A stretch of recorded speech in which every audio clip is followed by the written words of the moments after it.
In today's video, we are checking out the brand new aftermarket part for the AMR9 submachine gun, and first thing is first, this thing is insane because it double barrels the submachine gun itself. What I mean by that is there are two barrels at the end of it. If you're wondering what attachments I'm using, here they are on your screen. I know they aren't the best.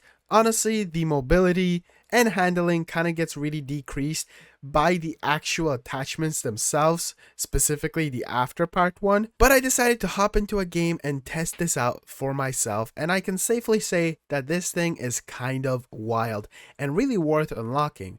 If you're wondering how you're supposed to unlock this, it's inside of the week 6 challenges, and you can complete multiplayer, zombies, or even Warzone challenges. And then once you equip it, you can hop into any game that you want, if it's zombies, multiplayer, or battle royale again. Now, when I hopped into zombies, one thing that I noticed is it says it's supposed to shoot barrels simultaneously. And it means that it will basically shoot them at the same time. But when I was shooting them, you could very well tell that there was a bit of a delay at least on them, and it felt like they weren't exactly shooting at the same time. You can hold down the trigger, it does become fully automatic, but it also looks like at the very bottom of your screen at the right, it says that it becomes a gun that shoots 2 bullets instead of like fully automatic. It's very confusing. I didn't really notice any difference with the damage because there won't be any difference with the damage, but it says it's also supposed to have big difference with the damage. The AMR9 is already really powerful, so that's why I think this felt so good. Running around in tier 2 with blue rarity and pack-a-punch level 1, this thing was actually doing really well. Switching over to tier 2 pack-a-punch, it was doing just as good. It was destroying the zombies. It felt even more powerful. I had a situation where I even ran into tier 3 zombies with pack-a-punch level 2 and blue rarity, and it kind of destroyed them.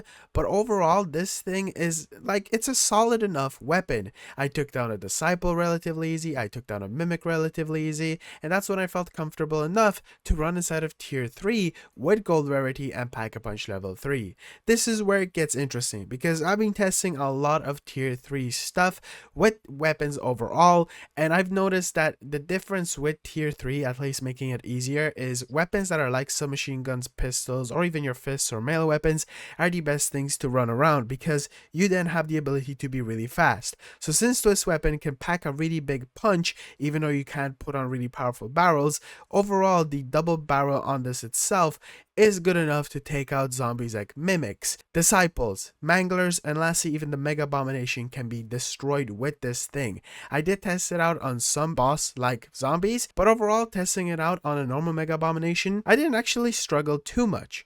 Now, one thing I will say is it does say that like your accuracy will be a bit decreased, and it really is. From a distance, this weapon isn't really good because it is a submachine gun for very obvious reasons, but I didn't struggle too much inside of tier 3. I did go down a few times, but that's just because tier 3 can go from 0 to 100 extremely fast. There are ridiculous sprinters, not just super sprinters, zombies that are built different, and you might already know if you've played the game. So that's kind of what I wanted to test out in today's video, just to give you a basic understanding if this thing is worth it, if it's good, and that it's basically fixed. It was bugged out, but now you can actually go out there and use this bad boy. And also the tier attachment or the aftermarket part that was bugged out is also fixed, that you were able to unlock on week 3, called the Jack Beholder rifle kit, which is honestly very interesting because it just turns this gun into like almost a sniper rifle, but I don't think it will be good in zombies.